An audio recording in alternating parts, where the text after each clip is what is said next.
আমি তো চাপদানি এলাকায় আমার প্রচার শুরু করার আগে আমার পরিবারের কাছে এসেছি। আমার পরিবার ট্রেড ইউনিয়ন পরিবার। আমার বাবা নিজে ট্রেড ইউনিয়ন কর্মী ছিলেন, কারখানার শ্রমিক ছিলেন। আমার মনে হয়েছে আমার পরিবারের কাছ থেকে আমার আশীর্বাদ, আমার ভালোবাসা দেওয়া উচিত। তাই আজকে আমাদের প্রচার আমরা শুরু করেছি এই জুট মিলের আমার কমরেডদের সঙ্গে, আমার সাথীদের সঙ্গে। আপনারা জানেন এই পুরো অঞ্চলের জুট মিলগুলোর অবস্থা কীরকম। মাঝে মাঝে জুট মিল বন্ধ হয়ে যায়, শ্রমিকরা তারা কর্মহারা হন। এখানে যদি যে শ্রমিকরা কাজ করেন তাদের সঙ্গে কথা বলে আপনি জানতে পারবেন মিনিমাম বাথরুমের পর্যন্ত ব্যবস্থা নেই। যে মহিলারা কাজ করেন তারা একটা বাথরুমে পুরুষদের সঙ্গে ভাগাভাগি করে থাকেন। আপনি যদি এখানে কোয়ার্টারগুলো দেখেন, দেখবেন সেই কোয়ার্টারে আর মানুষ থাকতে পারে না, ভেঙে পড়ছে, সেখানে ঠিকঠাক করে বন্দোবস্ত নেই। আমরা চাই যে শ্রমিক, যে কৃষক এই ভারতকে বানালো, এই সমাজকে বানালো, যাদের রক্তে যাদের ঘামে আমার দেশ চলে, তাদের সম্পর্কে আমার সরকার উদাসীন কেন হবে?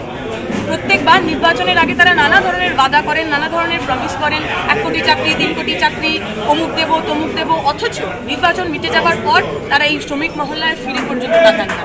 কেন্দ্রের সরকার যেভাবে শ্রম আইন বাতিল করে এই শ্রমিকদের এতদিনের অর্জিত অধিকার কেড়ে নেওয়ার চেষ্টা করছে, পিএফ গ্র্যাচুইটি ফান্ডের টাকা যেভাবে মালিকরা তাদের নিজেদের পুঁজিতে লাগাচ্ছে, এবং কেন্দ্র রাজ্যের সরকার দুজনেই এই মালিকদের বিরুদ্ধে একটা কথা কোথাও বলছে না, তারা শ্রমিক বিরোধী হিসেবে কাজ করছে।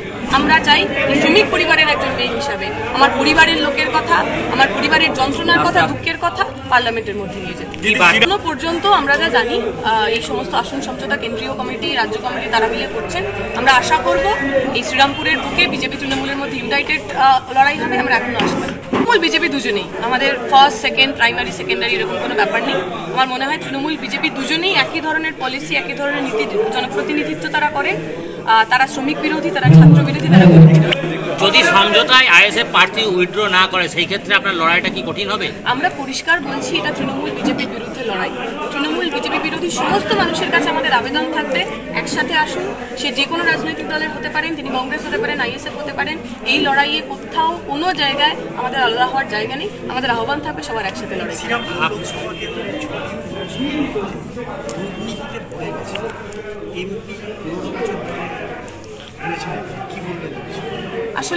আসলে দুর্নীতি তো কোনো একজন মানুষ করতে পারেন। আমরা জানি একটা সিস্টেমের মধ্যে যদি নিচের একটা লোক 10 টাকাও নেয়, তার মানে ওপরে তাকে 100 টাকা দিতে হচ্ছে। এই সমস্ত দুর্নীতি পশ্চিমবঙ্গে যা হচ্ছে, মমতা ব্যানার্জি নিজে আমাদের সামনে বলেছেন 75-25 রেশিওতে হচ্ছে। সুতরাং শুধু পুরসভাতে দুর্নীতি হচ্ছে আর আমাদের সাংসদ তিনি কিচ্ছু জানেন না এমন তো নন। এরা সবাই মিলে দুর্নীতি করছেন। কলকারখানা, বন্ধ কলকারখানার জমিগুলোতে ফ্ল্যাট বাড়ি তৈরি হচ্ছে। আপনি যদি দেখেন কারা ওই ফ্ল্যাট বাড়ির প্রমোটারি করছেন, দেখবেন সমস্ত জায়গায় তৃণমূলের লোকাল নেতারা। কোথা থেকে ইট, সিমেন্ট, সুরকি আসছে? তৃণমূলের সিন্ডিকেটের কাছ থেকে। সুতরাং কলকারখানা বন্ধ করে দিয়ে কলকারখানার জমিতে রিয়েল এস্টেট তৈরি করা, দুর্নীতির মধ্যে দিয়ে সাধারণ মানুষের টাকা নিজের পকেটস্থ করা, এই করে তারা পশ্চিমবঙ্গের পুরো ব্যবস্থাটাকে পঙ্গু করে দিতে চাইছেন। কিন্তু আমার বিশ্বাস পশ্চিমবঙ্গের মানুষ, বিশেষত শ্রীরামপুরের মানুষ, তারা এইবার 15 বছর ধরে যে ভুল তারা করেছেন, 15 বছর ধরে যে যন্ত্রণার সঙ্গে তারা জীবন বাঁচছেন, সেই যন্ত্রণা তার পরিবর্তন করবেন। কল্যাণ ব্যানার্জিকে বিপুল ভোটে হারাবেন। অনেক কিছু প্রতিশ্রুতি দিয়েছিলেন, 3 কোটি চাকরির কথা বলেছিলেন, মামাটি মানুষের সরকারের কথা বলেছিলেন। ওই প্রতিশ্রুতিগুলো শুধু নির্বাচনের আগে মানুষের ভোট নেওয়ার জন্য। ভোটের পর তার প্রতি তাদের কোনো বিশ্বাস থাকে না, কোনো ফিরে যাওয়ার জায়গা থাকে না। ওই উড়ালপুলও ওই রকমই। উড়ালপুল নির্বাচনের আগে এসেছিল, আবার এইবারে নির্বাচনের আগেও আসবে। আবার 5 বছর পর আপনি যখন নির্বাচন করতে আসবেন, যদি তৃণমূলের সরকার হয়, তাহলে দেখবেন উড়ালপুল আবারও আসছে, কিন্তু সে কখনোই আপনার কাছে এসে পৌঁছাচ্ছে না।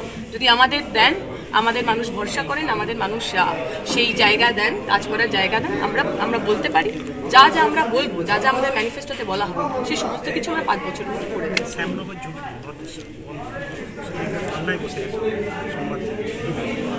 আমরা দেখেছি পশ্চিমবঙ্গের বিভিন্ন জায়গায়, পশ্চিমবঙ্গে ধর্না এখন একটা রোজকার ব্যাপার মতো হয়ে গেছে।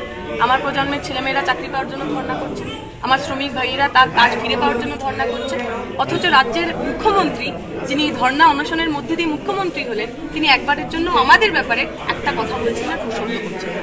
আমি বিশ্বাস করি শ্রমিকরা, ছাত্ররা, যুবকরা আমরা সবাই একসাথে মিথ্যে কথার সরকারকে।